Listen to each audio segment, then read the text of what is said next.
बस मुझे ज्ञात है माता और पिताश्री में कौन श्रेष्ठ नर्तक है और कौन श्रेष्ठतम।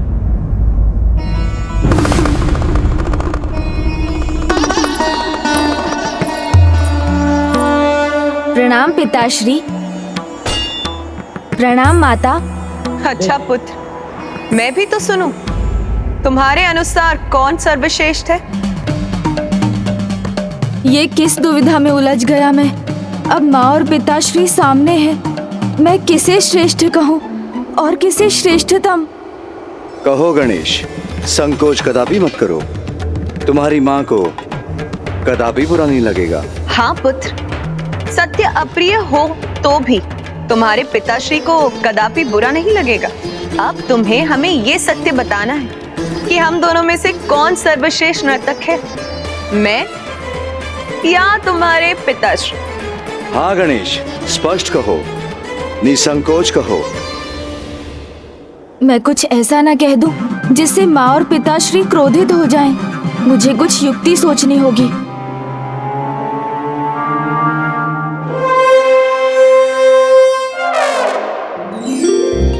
माँ, श्रेष्ठता का निर्णय लेने वाला मैं भला कौन हूँ?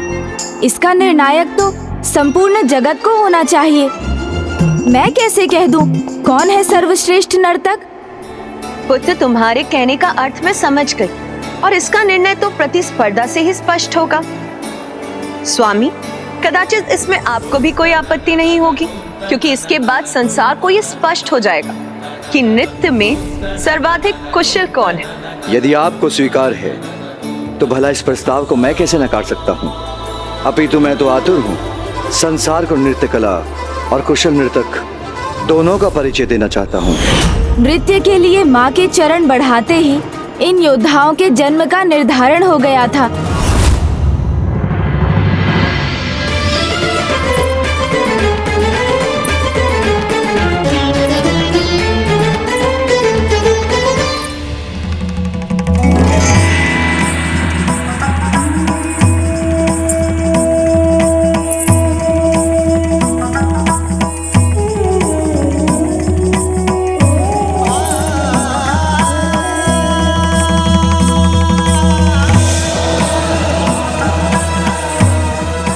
माता पार्वती की प्रभु महादेव की जय।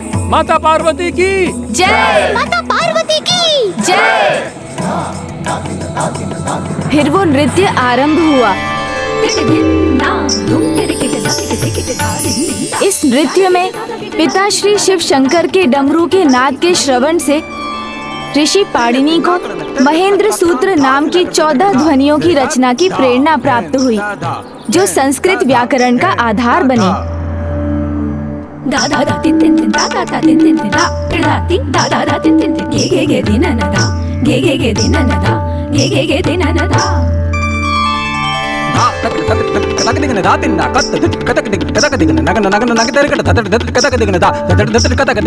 वो अद्भुत दिव्य नृत्य तो संपूर्ण सृष्टि के लिए अत्यंत सुखद था। सभी दिशाएं शांत और दिव्य स्नेह के भाव से भर गई थीं। प्रकृति में एक असाधारण उल्लास का संचार हुआ था।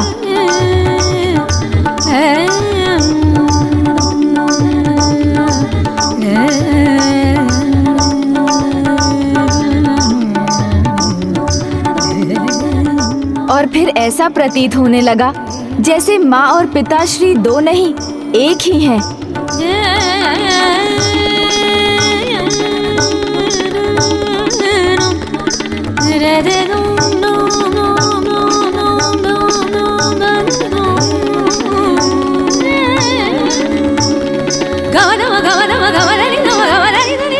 जो होता है वो प्रभु की लीला होती है।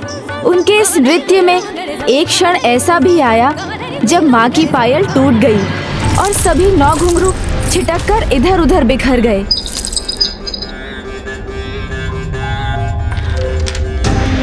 उन दिव्य घुंघरुओं का भी एक विशेष प्रयोजन था। वो बिखरते ही विशाल आकार धारण करने लगे और उन्होंने 9 सुंदर स्त्रियों का रूप धारण किया।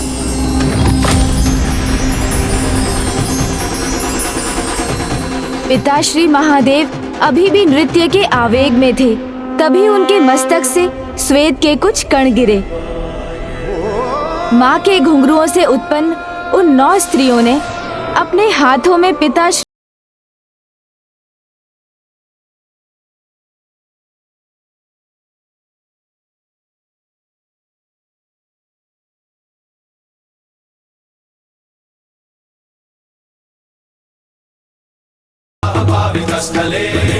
इस दिव्य घटना के उपरांत उन सभी 9 देवियों ने गर्भ धारण कर लिया, किंतु अभी किसी भी अन्य को इसका कोई भान नहीं था। स्वामी ने ये प्रमाणित कर दिया कि वो सर्वश्रेष्ठ नर्तक है, नटराज।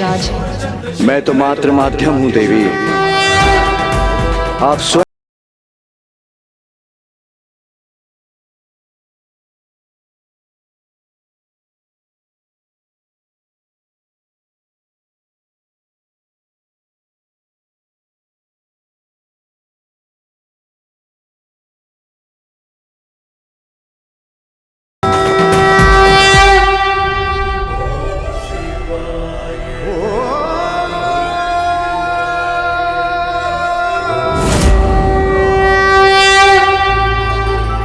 माँ ने सर्वथा उचित ही कहा था। वो दोनों एक दूसरे के पूरक हैं और यही सुंदरता है विवाह के संबंध की। अब तो भैया को विवाह के लिए तैयार करने की मेरी इच्छा और भी तीव्र हो गई है।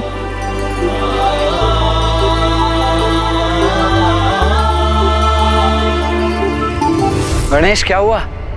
किस विचार में डूब गए हो तुम पुनः? अब आगे क्या हुआ वो बताओ। आगे ये हुआ कि जब माँ की दृष्टि उन स्त्रियों पर पड़ी तो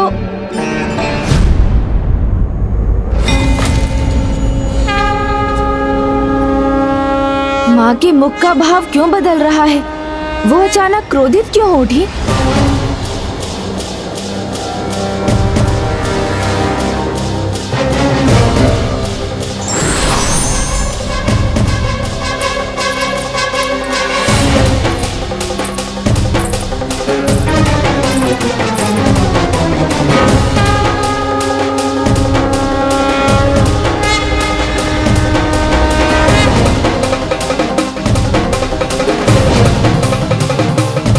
प्रणाम स्वामी। स्वामी,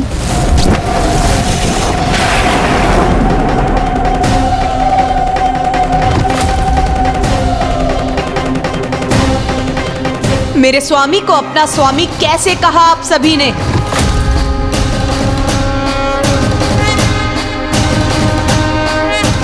प्रभु महादेव ही हमारे स्वामी हैं।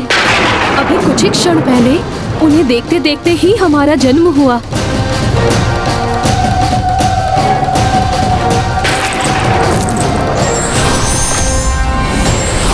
और उनके श्वेत से उत्पन्न संतानों को हम जन्म देंगी और हमारी मृत्यु के समय भी हमारी दृष्टि मात्र उन्हीं पर टिकी रहेगी। यदि आप मेरे स्वामी महादेव से परिचित हैं, तो उनकी शक्ति से भी अवश्य परिचित होंगी। और ये सब जानते हुए भी अपनी मर्यादा का उल्लंघन किया है तुमने, अपनी सीमा को लांघा है। किसी अन्य के स्वामी से संतान की इच्छा रखना सर्वथा अनुचित है। और इस पाप के दंड स्वरूप मैं तुम सभी को श्राप देती हूँ। और इस पाप के दंड स्वरूप मैं तुम सभी को श्राप देती हूँ। और इस पाप के दंड स्वरूप मैं तुम सभी को श्राप देती हूँ कि तुम्हें कैलाश में कभी शरण नहीं प्राप्त होगी और ना ही तुम अपनी इन संतानों को जन्म दे सकोगे। और इन्हें ऐसे ही गर्भ में धारण कर तुम्हें कैलाश से दूर रहना होगा। माँ ने उन 9 देवियों को इतना कठोर दंड दे दिया। मन, बुद्धि, कृति, इन तीनों का शुद्धिकरण ही प्रायश्चित है। उनका प्रायश्चित तो अनिवार्य था, किंतु ये तो माता की लीला भी थी, क्योंकि उन्हें ये भली भांति ज्ञात था कि उन 9 देवियों के पुत्रों की आवश्यकता संसार को कब होने जा रही थी। कैलाश से जाने पर सभी 9 देवियों ने अपनी भूल को समझकर गौरी शंकराय नमः का जाप आरंभ कर दिया और फिर उनकी वर्षों की तपस्या, आराधना और विनती के फल स्वरूप उन्हें माँ और पिताश्री के दर्शन का सौभाग्य प्राप्त हुआ।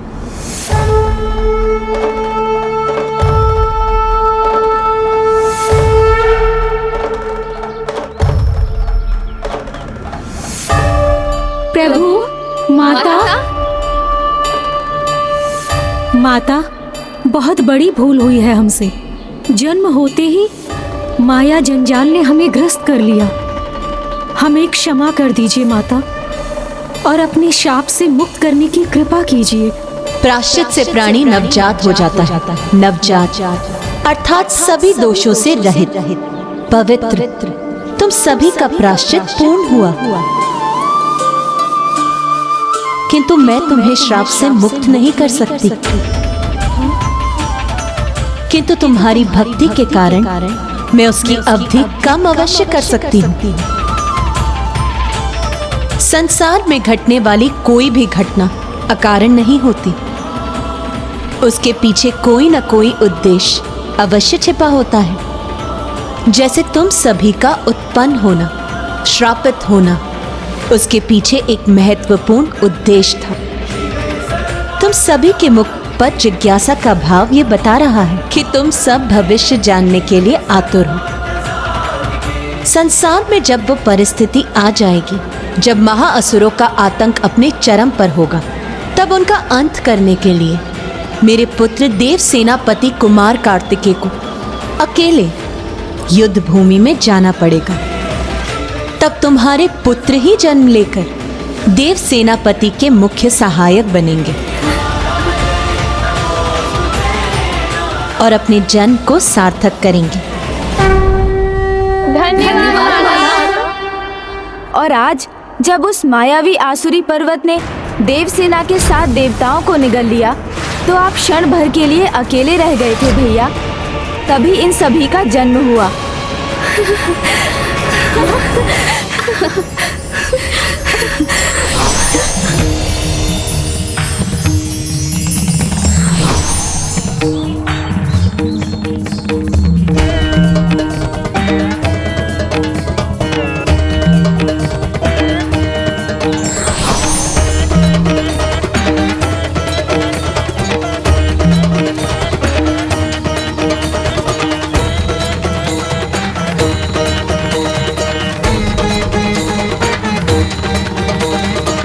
प्रणाम प्रभु गौरी शंकर। प्रभु शिव शंकर, आप ही की ऊर्जा ने हमें इनके जन्म का माध्यम बनाया है, इसीलिए वास्तव में तो ये आप ही के पुत्र हैं। आप इन्हें अपनी सेवा में स्वीकार करें और आप इन्हें इनके जीवन का मार्ग दिखाने की कृपा करें। महायोद्धा होंगे आपके पुत्र देवियों, वीर योद्धा के नाम से विख्यात होंगे, और आप सभी इनकी माताएं नवरत्नों के नाम से जानी जाएंगी। यही है इन 9 वीर बंधुओं के जन्म की कथा, और इनमें ज्येष्ठ है वीर बाहु।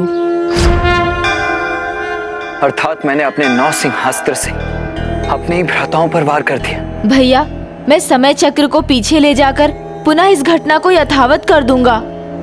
तब आप अपना अस्त्र लौटाने की कृपा कीजिएगा। किंतु गणेश,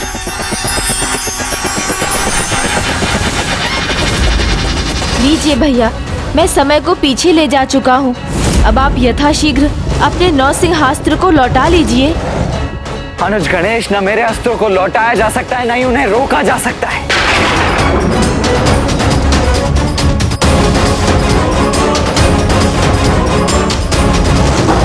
वीर योद्धा कभी अपने कर्तव्य मार्ग से विचलित नहीं होते, चाहे कोई भी चुनौती क्यों ना हो।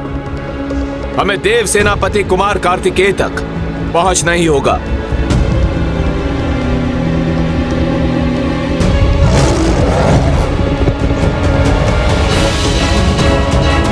एक ऐसा अनर्थ हो रहा है, मेरा अस्त्र कभी विफल नहीं होता।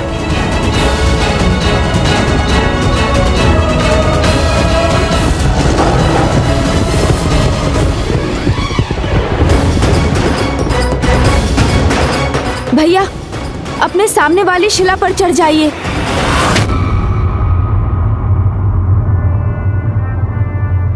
क्यों शीघ्रता कीजिए भैया, मेरा विश्वास कीजिए भैया।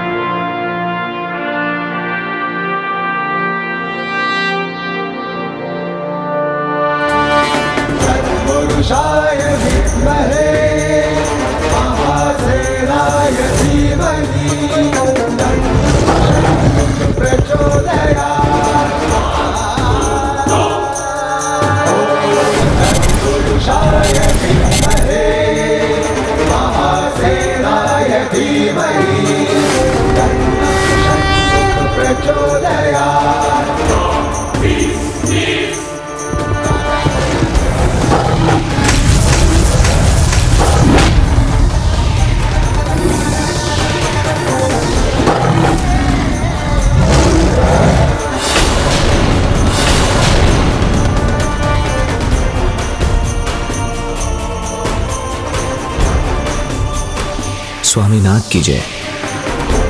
मेरे सिंहास्त्र ने इन पर कोई आघात नहीं किया, ये कैसे हुआ? ये 9 योद्धा कौन है? इस बालक ने अपने रक्षकों को तो नहीं बुला भेजा है? भैया, ये आपके केवल भ्राता ही नहीं, भक्त भी हैं, और भक्त की शक्ति प्रभु के अस्त्र को भी उनके आशीर्वाद में बदल देती है। किंतु गणेश, मेरे इस अस्त्र को लौटाया नहीं जा सकता। यदि उस पर प्रत्युत्तर में प्रहार नहीं किया गया तो मेरा अस्त्र कदापि रुकेगा नहीं, और मेरे भक्त मेरे अस्त्र पर प्रहार कदापि नहीं करेंगे। तो ऐसे में हमारे पास क्या उपाय शेष रहता है? भैया, आप अपने इन वीर योद्धाओं को आदेश दीजिए कि वो इस नव से अस्त्र को शत्रु सेना की ओर मोड़ दें। उचित है अनुज। हे वीर योद्धाओं, अपने सामने इस अस्त्र का सामना करो और उसे शत्रु सेना की ओर मोड़ दो।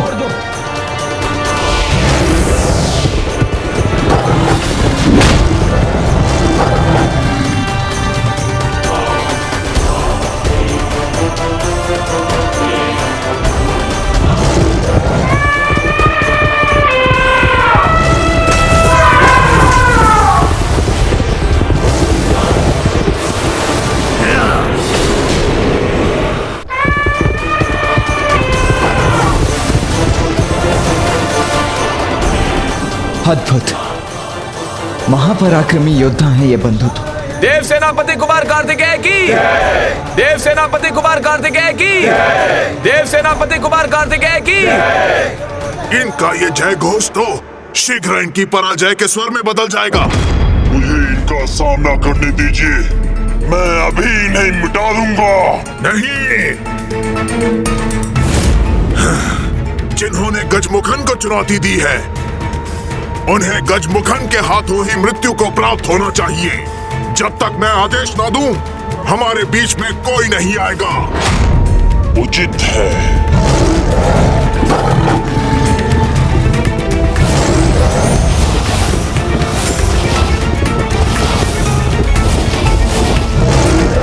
गजमुखन को भयभीत कर सके ना ऐसी कोई माया है, ना ऐसी कोई शक्ति, और ना ही कोई अस्त्र।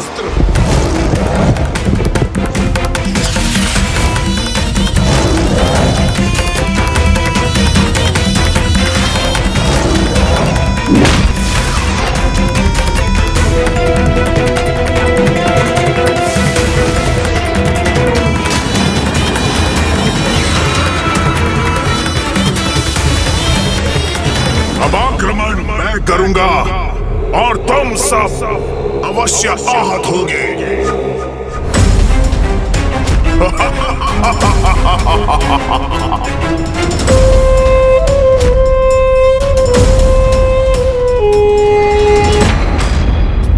हमारा पहला प्रहार विफल हो गया। नहीं नहीं वीर बंधु, निराश होने का कोई कारण ही नहीं है। अभी तो मात्र एक अस्त्र विफल हुआ है, परास्त नहीं हुए हैं अभी हम। और देखिए तो, असुरों की समस्त सेना नष्ट हो चुकी है। कहीं ना कहीं ये हमारी विजय ही है। आपने सत्य कहा। हम पुनः प्रयास करेंगे और शीघ्र ही इस असुर को हम आपके चरणों में गिरा देंगे स्वामीनाथ। वीर बंधु, आप सभी के पराक्रम और सामर्थ्य से मैं अत्यंत प्रभावित हुआ हूं। इसीलिए आप सभी को मैं अपनी देव सेना के सेनापतियों के रूप में नियुक्त करता हूं। और वीर भाव, आप मेरे प्रमुख सेनापति होंगे।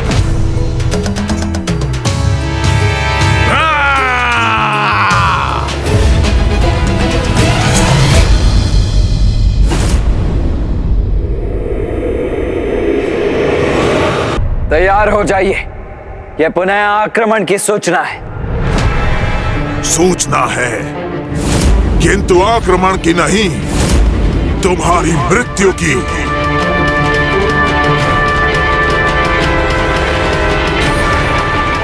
बालक, मैं गजमुखन तुम्हारा काल हूं।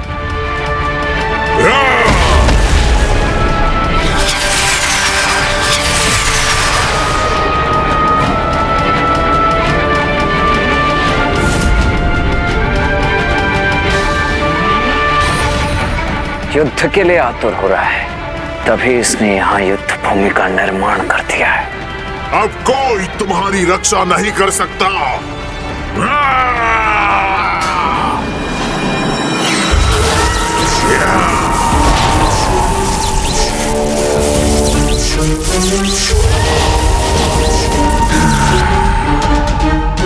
ये दुष्ट गजमुखन मायावी असुरों की सेना उत्पन्न कर रहा है। यही उचित समय है इस पर आक्रमण कर देव सेना को मुक्त करवाने का और हमारे सैनिकों को लौटा कर लाने का। स्वामीनाथ, आपने मुझे सेनापति नियुक्त कर हमें कृतार्थ किया। अब मुझे उस गजमुखन को परास्त करना है। अपने सेनापति को अवसर देने की कृपा कीजिए स्वामीनाथ।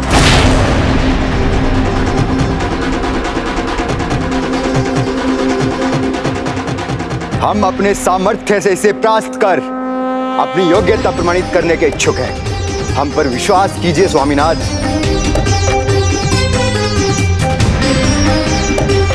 उचित है, किंतु आपको मुझे यह वचन देना होगा कि यदि आप पर कोई कठिनाई छाएगी तो आप यथाशीघ्र सहायता के लिए मुझे पुकारेंगे।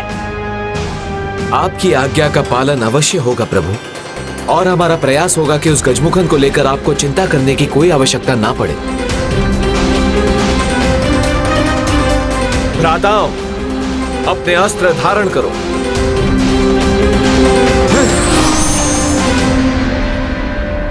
हमें प्रभु के विश्वास का मान रखना है। उस दुष्ट गजमुखन को पराजित करना है।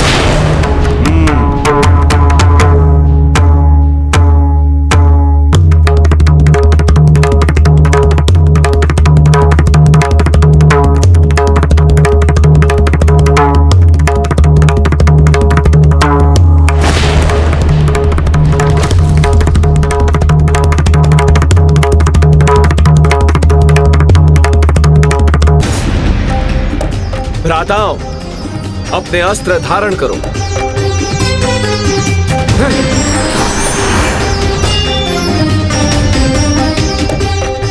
हमें प्रभु के विश्वास का मान रखना है। उस दुष्ट गजमुखन को पराजित करना है।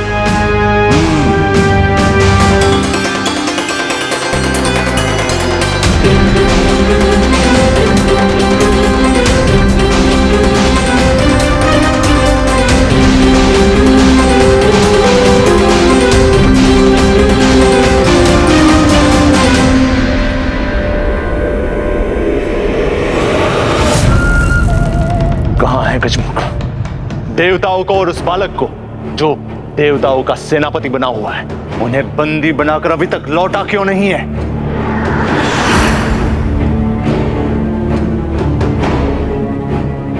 और प्रतीक्षा नहीं करूंगा मैं, शीघ्र उसका समाचार दो। असुरराज, युद्ध भूमि से अभी तक कोई नहीं लौटा।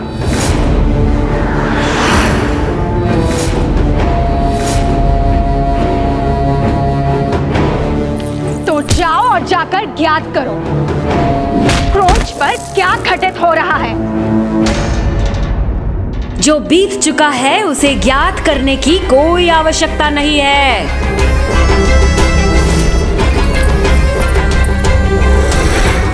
आवश्यकता है तो सूचना की, जो भविष्य में घटित होने वाला है, जिससे उसे अपने अनुसार तुम दिशा दे सको। किंतु भविष्य का ज्ञान तो तभी होगा जब कोई पंचांग देखे और उन भाविक घटनाओं को तुम्हारे सामने व्यक्त करे। और इसके लिए ब्रह्मदेव से उपयुक्त भला और कौन हो सकता है?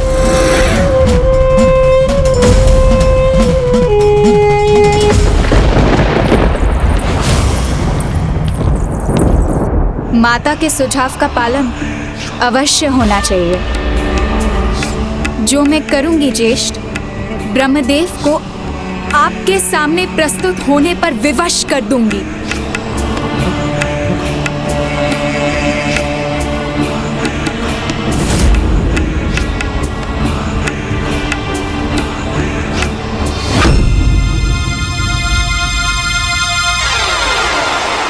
इतना दुस्साहस इनका उस दिव्य योद्धा के बिना ही आ गए। उचित है फिर, अब आ ही गए हैं तो मैं इन्हें उलझा कर रख दूंगा।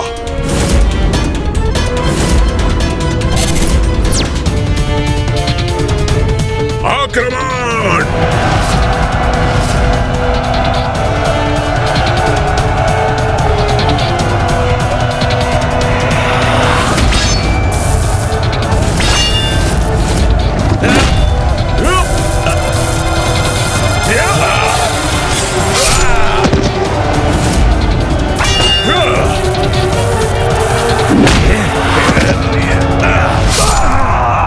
दुष्टों, तुम सभी को नष्ट करेंगे हम। तुम नहीं, मैं आहत करूंगा तुम्हें।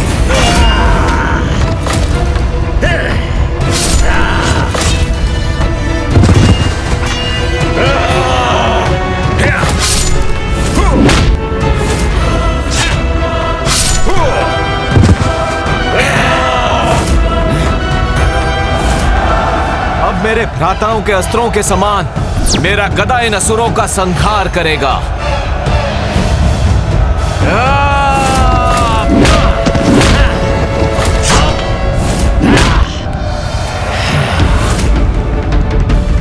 इन मायावी असुर सैनिकों को अपने मार्ग से हटाकर मुझे गजमुखन तक पहुंचकर उसका अंत करना होगा।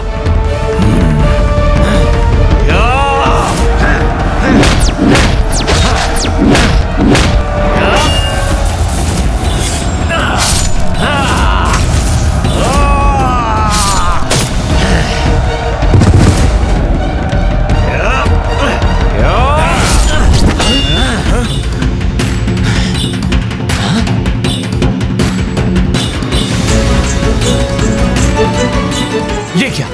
हम तो अभी भी वही हैं जहां से हमने आरंभ किया था।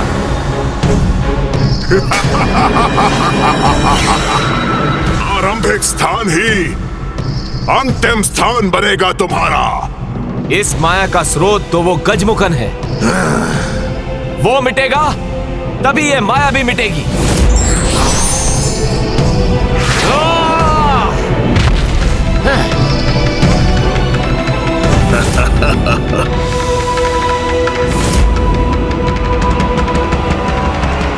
गजमुखन, इस बार तुम्हारी माया भी विफल होगी।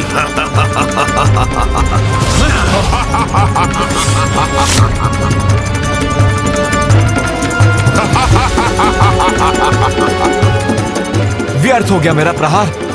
गजमुखन तो यहां था ही नहीं। जय पराजय हमारी सोच पर निर्भर है। मान लो तो पराजय, ठान लो तो जय। इसलिए निराश मत हो भ्राताओं। हमें ठान कर आगे बढ़ना है और गजमुखन तक पहुंचना है।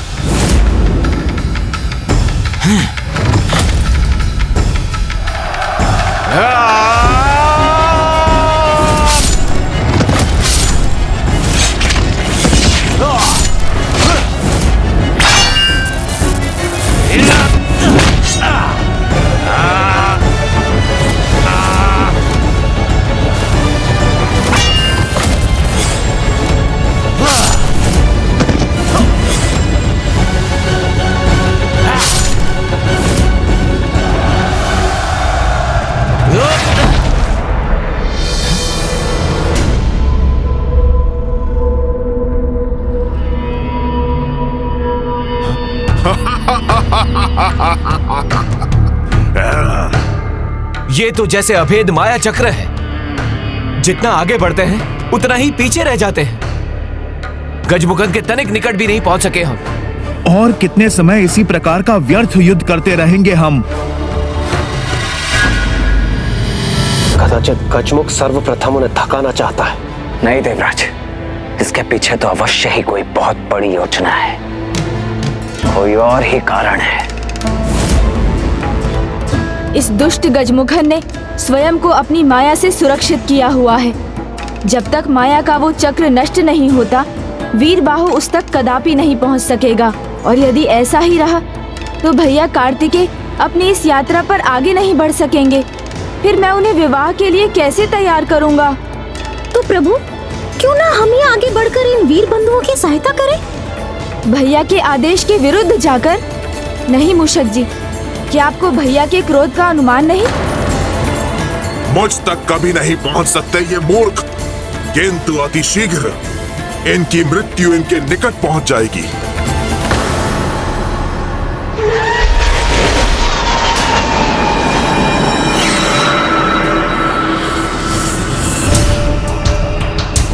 दुर्मुखी, सामने आओ।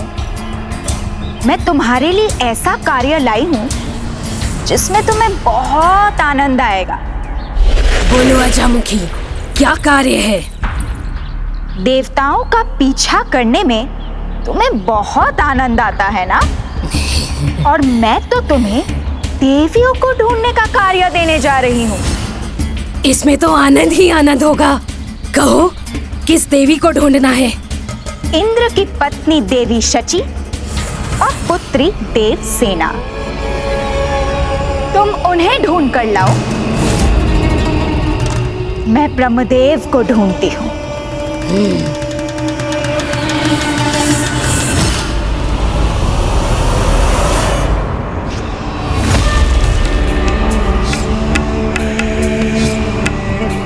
ब्रह्मदेव, बाहर आइए, स्वागत कीजिए अपनी अतिथि का।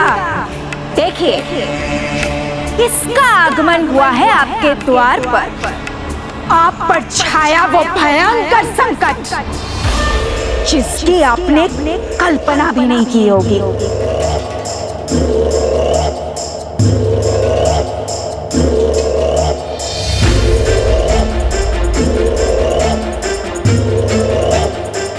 सहजता नहीं तो विवशता में ही सही, पर चलना तो होगा आपको ब्रह्मदेव, नहीं तो आप जानते ही होंगे कि मैं संपूर्ण ब्रह्मलोक को अपने सींगों पर उठाकर ले जा सकती हूँ। अब आप निर्णय कर लीजिए। कोई उत्तर नहीं दिया आपने तो कदाचित मुझे अपनी शक्ति का प्रदर्शन करना ही होगा।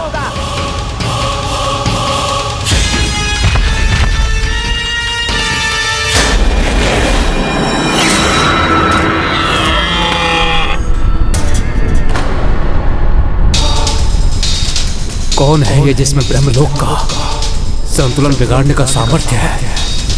यदि ब्रह्मलोक अपने स्थान पर नहीं रहा तो संपूर्ण सृष्टि असंतुलित हो जाएगी।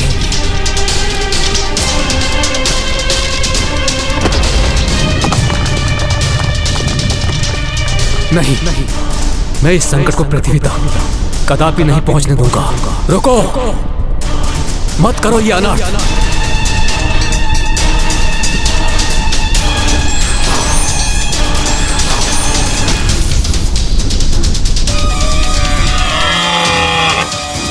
मैं प्रस्तुत हूं, तुम्हारी जो भी इच्छा हो पूर्ण कर लो, किंतु इस संपूर्ण सृष्टि को हानि मत पहुंचाओ।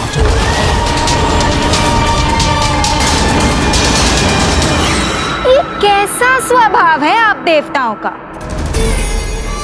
तनिक भी कठिनाई नहीं हुई और आप अपने घुटने टेक देते हैं। अच्छा है, मैं जो कार्य के लिए आई थी वो तो संपूर्ण हो ही गया।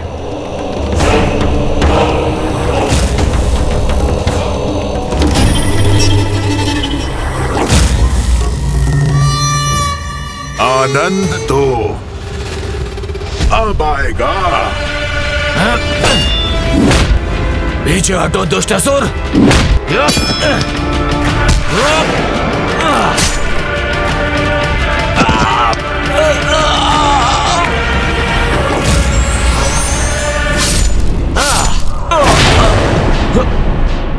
ज्येष्ठ,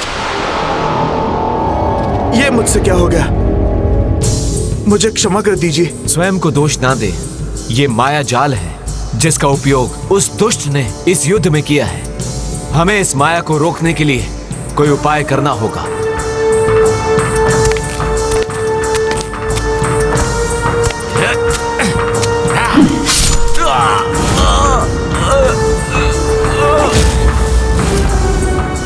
भ्राता, अब ठीक तो है ना भ्राता? क्षमा भ्राता, क्षमा। यदि ये गजमुख इसी प्रकार अपनी माया से इन्हें आहत करता रहा तो मैं अधिक समय तक मूक दर्शक बनकर स्वयं को रोक नहीं पाऊंगा। मुझे शीघ्र ही कुछ करना होगा। नहीं कुमार कार्तिक, आपने वचन दिया था जब तक वो आपकी सहायता के लिए पुकारेंगे नहीं, आप अपनी ओर से इस युद्ध में तनिक भी हस्तक्षेप नहीं करेंगे। भाई भाई के रक्त का प्यासा हो जाए, इसमें तो सर्वाधिक आनंद आता है हम असुरों को। मैं वचनबद्ध हूँ, इसीलिए बेबस हूँ, अन्यथा इस गजमुख की माया को तो कब का नष्ट कर दिया होता मैंने। इस माया को भेदने का एक ही उपाय है जिसमें मैं इनकी सहायता कर सकता हूँ, किंतु कैसे करूँ? वीर बंधुओं के पुकारे बिना यदि मैं गया तो भैया मुझे क्षमा नहीं करेंगे। हम तो जैसे उस दुष्ट के हाथों की कठपुतली बन गए हैं। प्रभु कार्तिकेय कितने निराश होंगे। कैसा विघ्न है ये जो हटने का नाम ही नहीं ले रहा। विघ्न? विघ्न को टालने का तो एक ही उपाय है। भ्राताओं,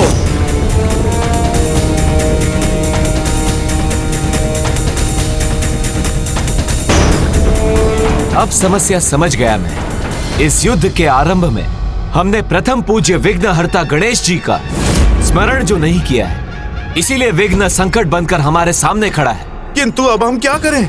अब एक भी पग उठाने से पहले हम सर्वप्रथम प्रभु गणेश जी का नाम लेंगे।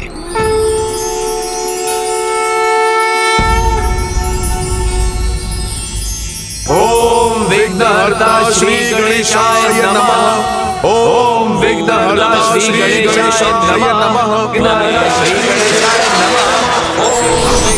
केवलं कर्तासि त्वमेव केवलं धर्तासि त्वमेव केवलं हर्तासि त्वमेव सर्वं खल्विन्दं ब्रह्मासि।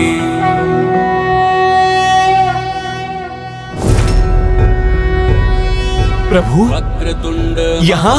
हाँ, गजमुखन की माया नहीं, मैं स्वयं हूँ यहाँ। कुरु मे देव सर्व कार्येषु सर्वदा।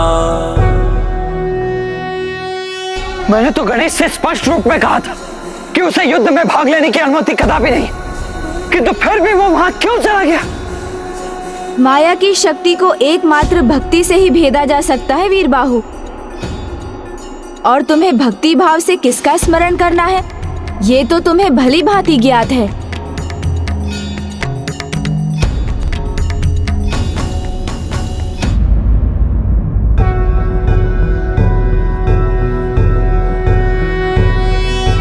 योगीश्वरो महासेनः कार्तिकेयो अग्निनन्दनः स्कन्दः कुमारः सेनानिः स्वामी शंकर संभव।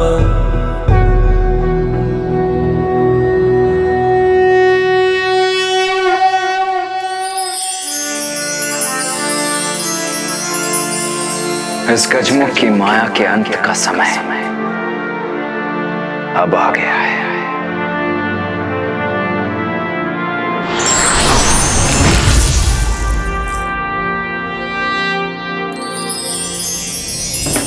पुरुषाय विद्महे महासेनाय धीमहि तन्नः षण्मुख प्रचोदयात्।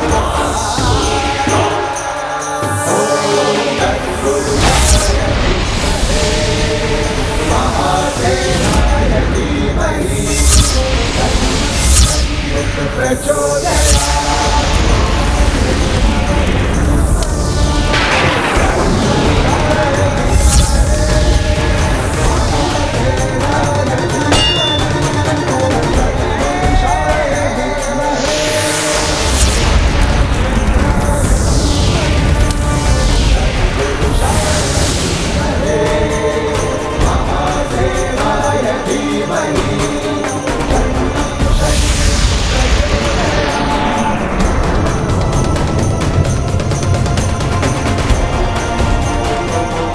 नहीं, ये कैसे संभव है? गजमुखन, अब माया रहित हो गए हो तुम, इसलिए अब तुम्हारी रक्षा कोई नहीं कर सकता।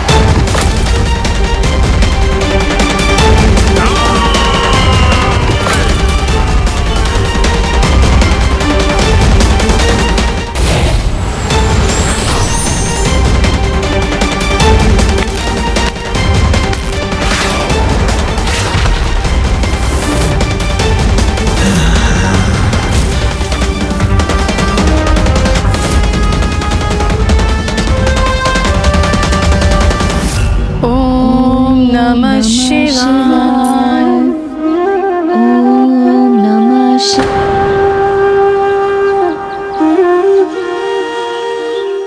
माता, मैं प्रभु की पूजा के लिए बेलपत्र लेकर आती हूँ। रुको पुत्री देवसेना, सावधान रहना। देवसेना अर्थात दुर्मुखी ने इन देवियों को ढूंढ लिया।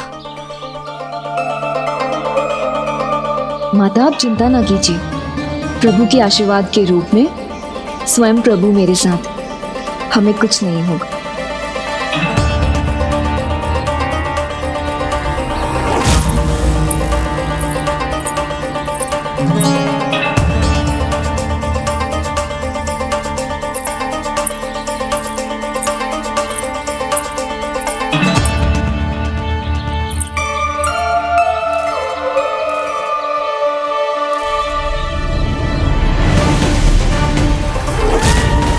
कोई तो है यहाँ।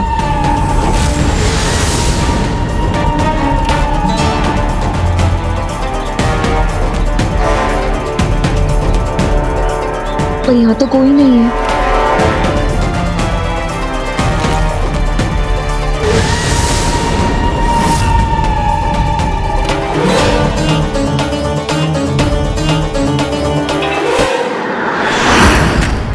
अब ये मुझसे बच नहीं सकती।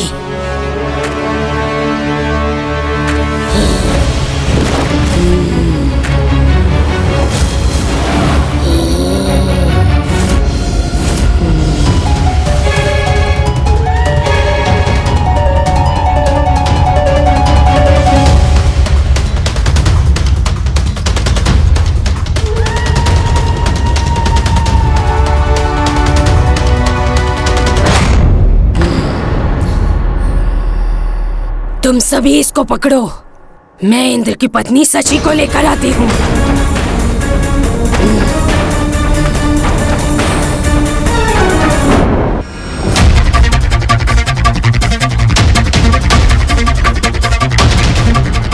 स्वामीनाथ, स्वामीनाथ,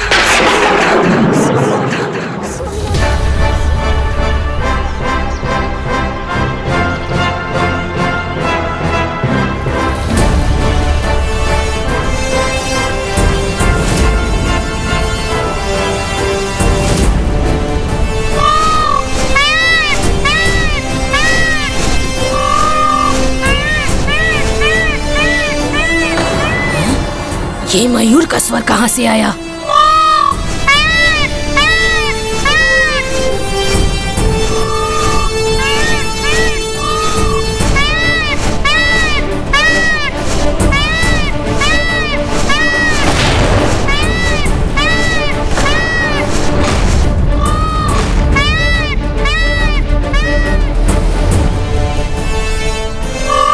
ये मयूर नृत्य करने के स्थान पर देवसेना की रक्षा करने आया है। मारो इसे।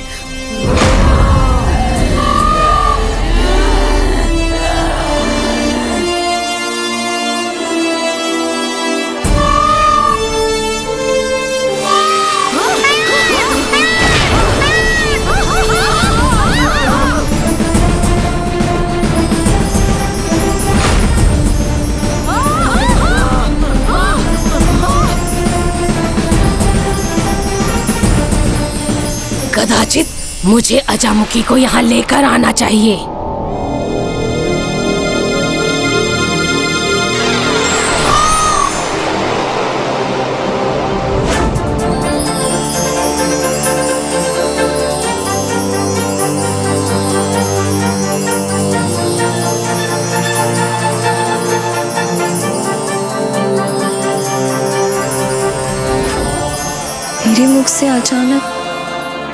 स्वामीनाथ क्यों निकल गया? और मुझे ये दृश्य क्यों दिखाई दे रहे हैं? यह आपके भूत और भविष्य दोनों का संकेत है, जो आप पर शीघ्र उजागर होगा देवी।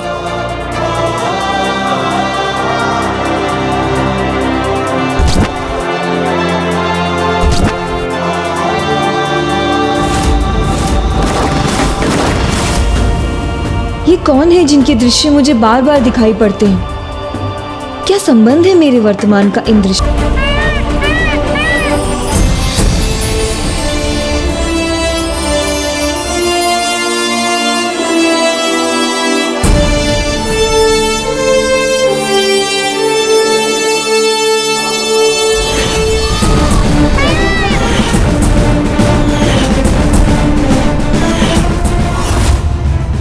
मुझे ये दृश्य क्यों दिखाई दे रहे हैं?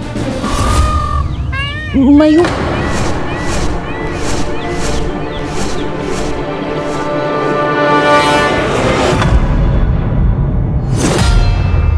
गजमुखन पर वार करना इतना सरल नहीं।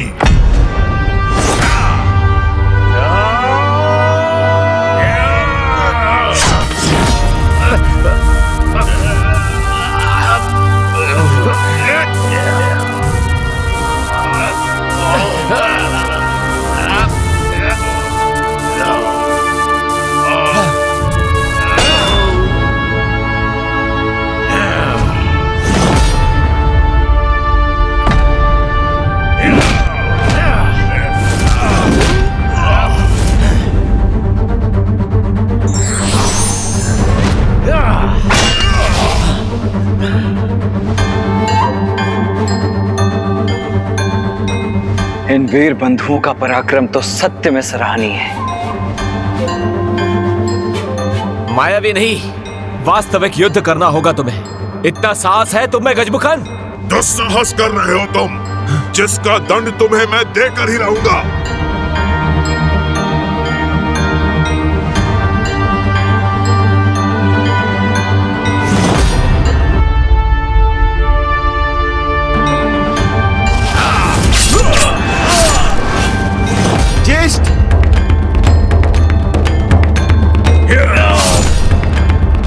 ज्येष्ठ,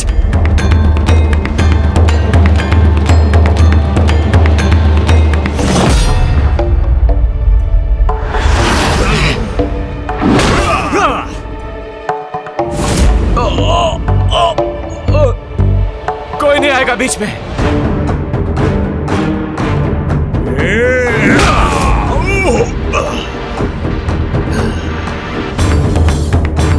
अभी भी कुछ सामर्थ्य शेष है, तो अब अपने प्राणों के साथ उसे भी खोने के लिए तैयार हो जाओ तुम।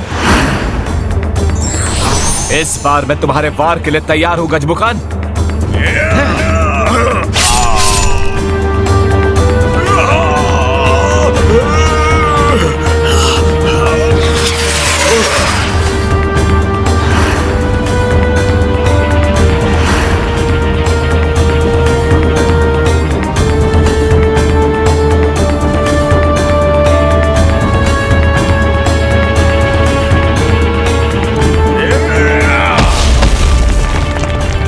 ये दुष्ट अब क्या कर रहा है?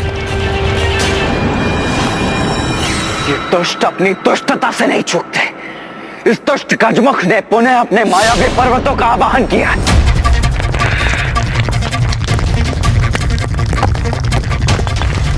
देव सेनापति कुमार कार्तिकेय, वीर बंधुओं को इस पर्वतों के विषय में तनिक भी ज्ञात नहीं। इससे पूर्व कि वो इस विषय में कुछ भी ज्ञात कर पाए, असहायता की गुहार लगाएं।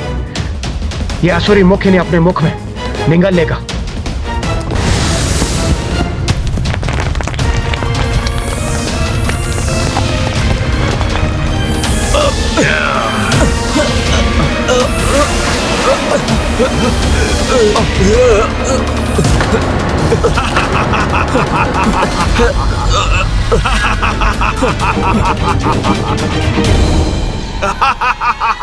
यही वो क्रौंच पर्वत है जिसके विषय में नारद जी ने हमें बताया था। इसे भीतर से नहीं भेदा जा सकता।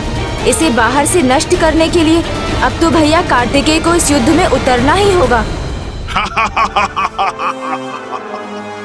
क्या हुआ बालक? तुम्हारे सहायक योद्धा तो अदृश्य हो गए। इंद्र और उसके देवता तुम्हारी कोई सहायता नहीं कर सकते। अब तो तुम्हें मुझसे अकेले ही युद्ध करना होगा।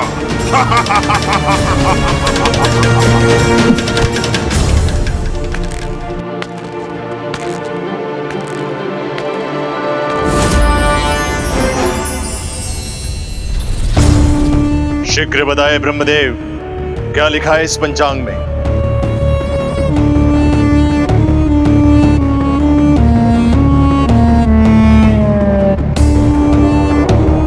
संकट, घोर संकट आने वाला है तुम असुर पर।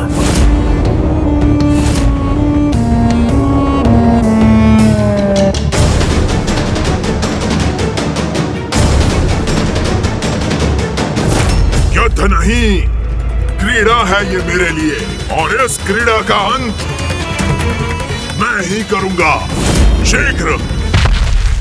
ये तुम नहीं, अभी तो तुम्हारा अहंकार बोल रहा है गजमुख।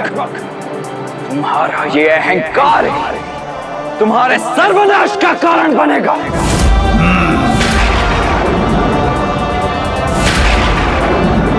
ये भयंकर युद्ध अब उस दुष्ट गजमुखन की मृत्यु के साथ ही थमना चाहिए।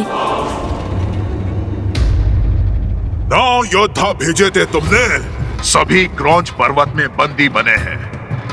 मैं चाहूं तो तुम्हें भी बंदी बना सकता हूं।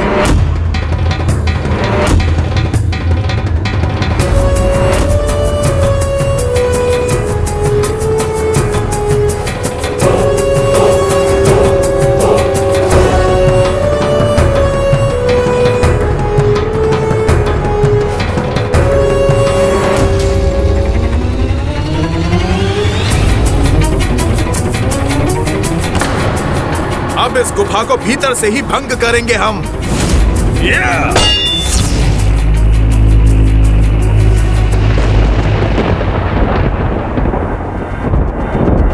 हमारे प्रहार से उत्पन्न ध्वनि ने हमें ही विचलित किया। नहीं भ्राता, नहीं। यहां से बाहर निकलने के लिए हमें उस पर प्रहार नहीं, कोई अन्य उपाय सोचना होगा।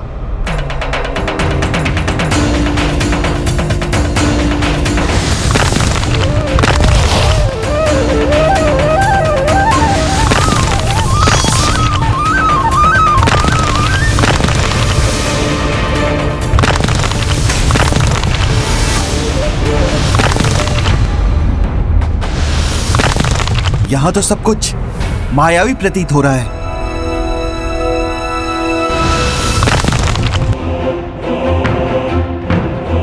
यहाँ का द्वार कुछ क्षणों के लिए खुलता है, हमें तभी यहाँ से बाहर निकलना होगा।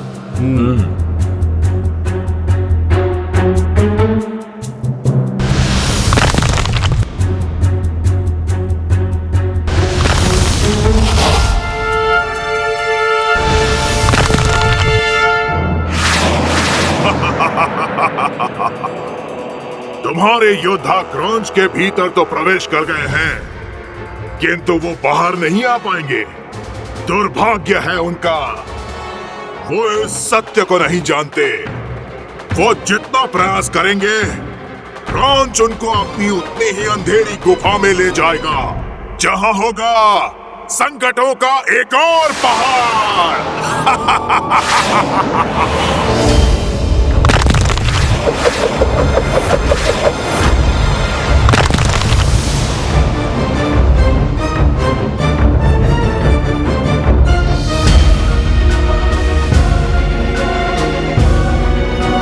बाहर नहीं, और भीतर पहुंच गए हैं हम।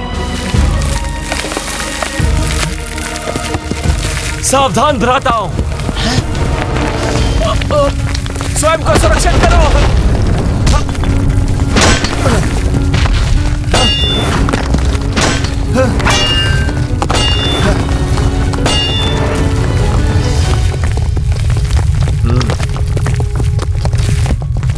ज्येष्ठ, अब तो ये संपूर्ण छत हम पर ही गिर रही है।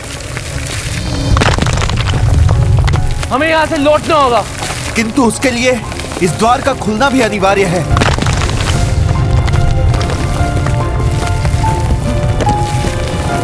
परंतु भ्राता, हमारे पास समय शेष नहीं है। मैं रोकूंगा इसे। भ्राता, तुम सब जाओ। परंतु भ्राता, आपको छोड़कर नहीं जा सकते हैं हम। हाँ भ्राता, हम आपको छोड़कर नहीं जा सकते। ये तुम्हारे ज्येष्ठ और मुख्य सेनापति का आदेश है, जाओ। किंतु भ्राता, मैंने कहा जाओ।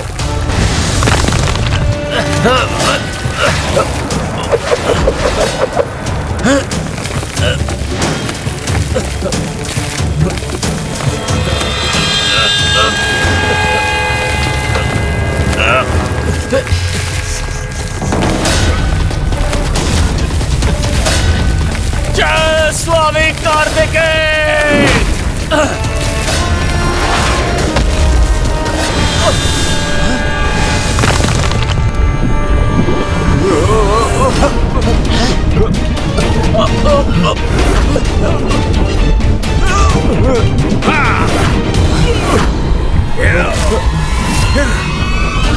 अब हम तपते हुए लावा पर तैरती इन शिलाओं पर हैं।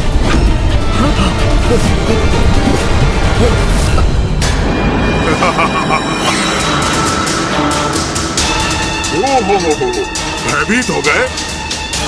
भीरू और दुर्बल ही संकट में अपने स्वामी का स्मरण करते हैं। किंतु कोई लाभ नहीं, कोई उनकी रक्षा नहीं कर सकता, क्योंकि अब वो ऐसे विषैले स्थान में प्रवेश करेंगे जहां बड़े से बड़े विषैले जीव भी उस स्थान की विषैली वास्तव में जीवित नहीं रह पाते। अब तुम्हारे 9 योद्धाओं के साथ भी यही होगा। बालक, अब तुम्हारे पास 2 ही विकल्प हैं। या तो अपने योद्धाओं की रक्षा करते हुए मृत्यु के मुख में जाओ, या यहाँ रुककर मेरे हाथों मृत्यु का ग्रास बनो। शीघ्र चुनाव करो, निर्णय तुम्हारे हाथ में है।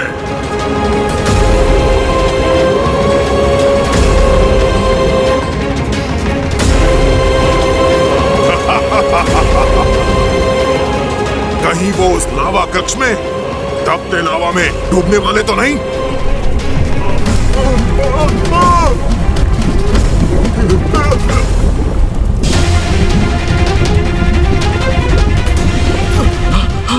भांति मायावी है ये दुष्ट, भांति भांति के छल रच रहा है, और इसे पार कर पाना इतना सरल नहीं होगा। कहीं भैया कार्तिकेय वीर बंधुओं की रक्षा हेतु भीतर न चली जाएं।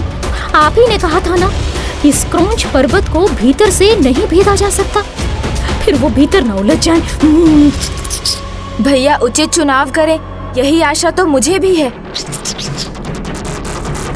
मारने वाले से कहीं बड़ा होता है बचाने वाला गजमुख, किंतु तुम्हारे अंत के उपरांत दुष्ट, क्योंकि एक योद्धा का प्रथम धर्म होता है अपने शत्रु को पराजित करना, जिसे मैं निभाऊंगा और फिर अपने योद्धाओं को भी मुक्त करूंगा। अद्भुत बालक हो, किंतु तुम्हें युद्ध के नियम भली भांति ज्ञात है, तो अब मेरी शक्ति का भी परिचय प्राप्त करने के लिए तैयार हो जाओ। उचित है, तो युद्ध आरंभ करने से पूर्व मैं तुम्हें भी 2 में से एक विकल्प चुनने का अधिकार देता हूं। या तो वीर योद्धाओं एवं अन्य देवताओं को मुक्त कर धर्म पद स्वीकार करो, अन्यथा युद्ध में अपने अंत के लिए तैयार हो जाओ। युद्ध करूंगा मैं, गजमुखन पीछे हटना नहीं, युद्ध करना जानता है।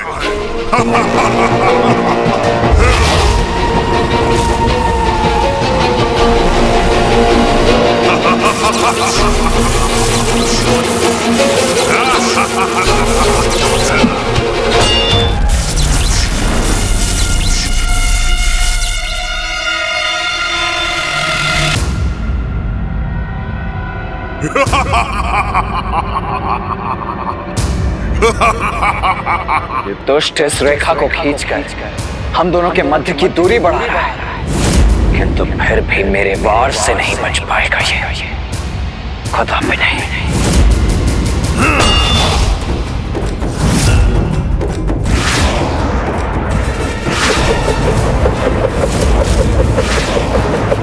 गजमुख के इन अस्त्रों को रोकना होगा मुझे।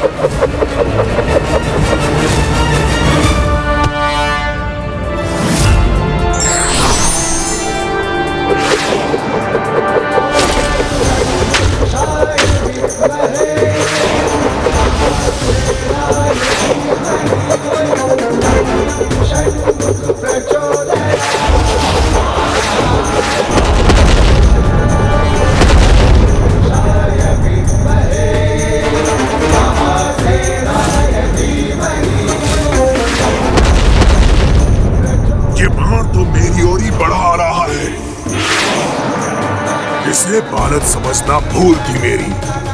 और शक्तिशाली प्रहार करना होगा मुझे।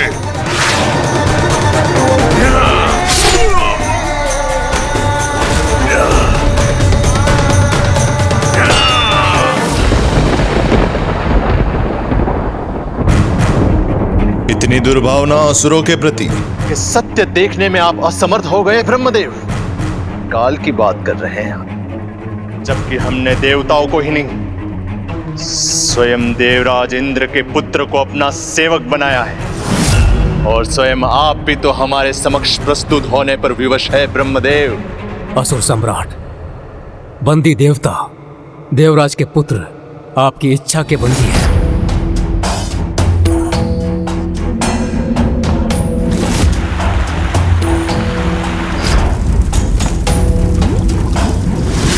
अब मैं भी विवश हूं आपका आदेश मानने के लिए, किंतु ये पंचांग आपके अधीन नहीं है। ये तो वही दिखाएगा जो सत्य है, जो होने वाला है, और इसके अनुसार संकट में है आपका भ्राता। मेरा रक्त बहाया तो तुम्हें रक्त से रिक्त कर दूंगा। सावधान ब्रह्मदेव, और एक शब्द सुनना नहीं चाहता हूं। गोपुत्र, ब्रह्मदेव भविष्य दिखा रहे हैं, उसे गंभीरता से लो। सावधान हो जाओ, गजमुख के लिए सहायता भेजो।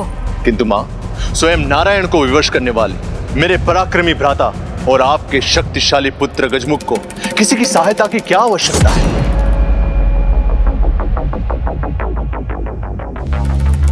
उचित है, आपके आदेश का पालन होगा। गजमुख और उसका पुत्र असुरेंद्र अभी कहां पे? महान असुरेंद्र इस समय राजभवन में नहीं है, अपितु क्रौंच पर्वत के निकट बने अपने शस्त्रागार में युद्धाभ्यास कर रहे हैं। युद्ध कौशल तो असुरेंद्र अपने बाल काल से ही सीख रहा है। अस्त्र और युद्ध कला में निपुण हो गया है वो। मेरा आदेश उस तक पहुंचाओ कि जाकर वो अपने पिता की सहायता करे और शीघ्र ही मुझे विजय का समाचार प्राप्त हो।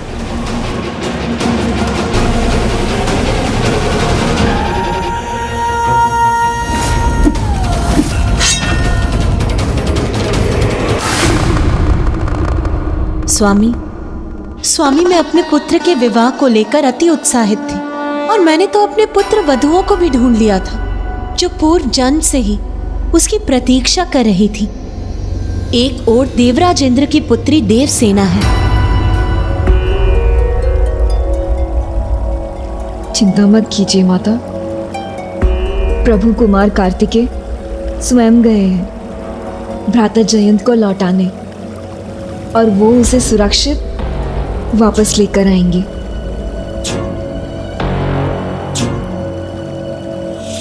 और दूसरी ओर है कुमारी वल्ली।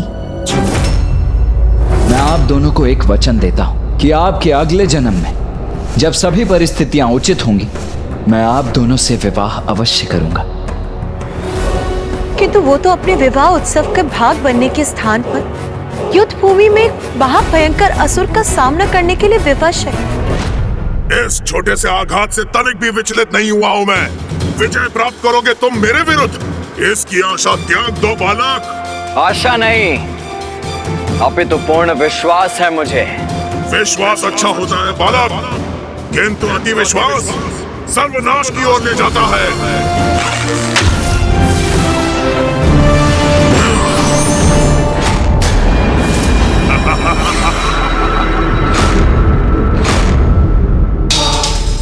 मेरे इस बाएं हाथ में दो नारायण के सुदर्शन चक्र को रोककर थाम लिया था, उसके सामने तुम्हारे ये हार क्या है?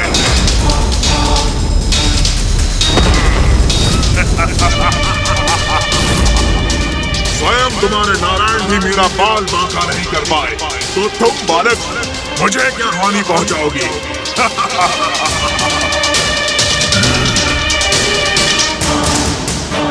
और देखो बालक, क्रॉन्च पर्वत की ये लालिमा बता रही है कि तुम्हारे 9 योद्धा शीघ्र लावा की गहराई में खोने जा रहे हैं। तो भीतर वो और यहाँ तुम, सबका एक साथ अंत होगा।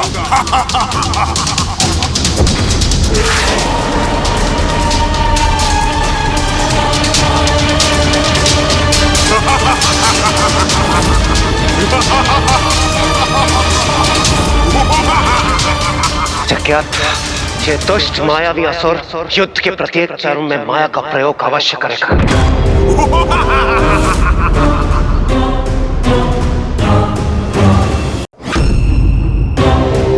ये मूर्ख गजमुखन भूल गया, अभी कुछ क्षण पहले ही तो भैया ने उसकी माया को नष्ट किया था, तो उन पर माया के प्रयोग का कोई लाभ कैसे होगा?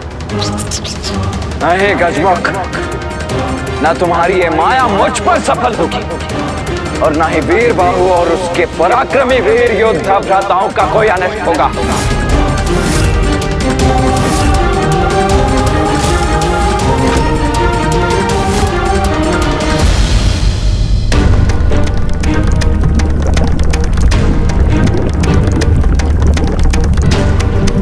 हमें पुनः अवसर देखकर इस द्वार से बाहर जाना होगा। किंतु भ्राता, यदि वहां कोई इससे ही बड़ा संकट हमारी प्रतीक्षा में हुआ तो?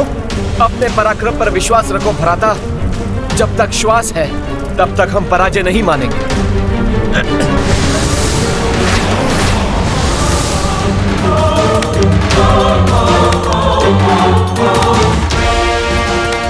प्रत्यक्ष को प्रमाण क्या गजमुख? देख लो, मेरे वीर योद्धा तुम्हारे उस लावा के संकट को टालने में सफल रहे हैं। नहीं, उन्होंने संकट टाला नहीं है, अपितु और गहरे संकट में उलझ गए हैं। किंतु तुम उनकी नहीं, अपनी चिंता करो। तुम्हारा अंत प्रत्यक्ष रूप से तुम्हारे सामने खड़ा है।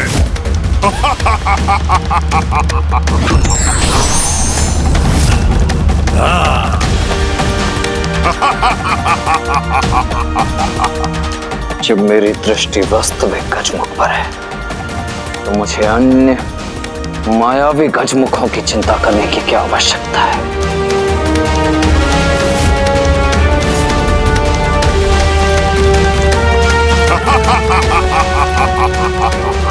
बालक, तुम भूल कर रहे हो, मैं ही हूँ वास्तविक गजमुखन।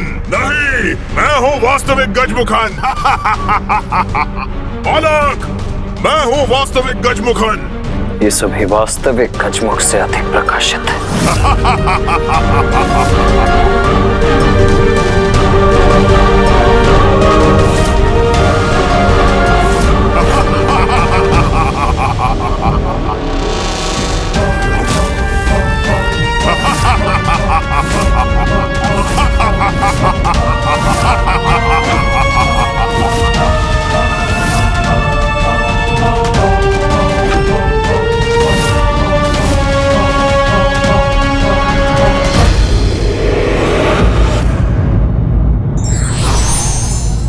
बड़ी से बड़ी माया और बड़े से बड़ा बल भी विधि के विधान को चुनौती नहीं दे सकते।